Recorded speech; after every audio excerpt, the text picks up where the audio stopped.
પોરબંદર મહાનગરપાલિકા દ્વારા બોખીરા તુંબડા વિસ્તારમાં સફાઈની કામગીરી હાથ ધરાઈ હતી, જેમાં વોર્ડ નંબર 1ના સ્લમ વિસ્તારમાં સફાઈ અભિયાન હાથ ધરાયું હતું। પોરબંદર મહાનગરપાલિકા દ્વારા શહેરમાં સ્વચ્છતા જાળવવા માટે નિયમિત રીતે સફાઈ કામગીરી હાથ ધરવામાં આવી રહી છે, જેમાં શહેરના મુખ્ય રાજમાર્ગો, આંતરિક ગલીઓ, રહેણાંક વિસ્તારો તેમજ સ્લમ વિસ્તારોમાં પણ પ્રાથમિકતા સાથે સફાઈ કામગીરી કરવામાં આવે છે। આ અંતર્ગત વોર્ડ નંબર 1ના બોખીરા તુંબડા વિસ્તારમાં મહાનગરપાલિકાના સેનિટેશન વિભાગ દ્વારા વિશેષ સફાઈ અભિયાન હાથ ધરવામાં આવ્યું હતું।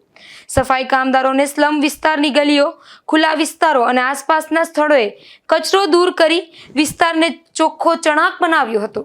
સફાઈ કામગીરી દરમિયાન કચરાનો યોગ્ય નિકાલ કરવામાં આવ્યો હતો, તેમજ સ્વચ્છતા અંગે નગરજનોમાં જાગૃતિ લાવવાનો પ્રયત્ન કરવામાં આવ્યો હતો। મહાનગરપાલિકા દ્વારા સ્વચ્છ અને આરોગ્યપ્રદ પર્યાવરણ પૂરું પાડવા માટે સતત પ્રયાસો હાથ ધરવામાં આવી રહ્યા છે।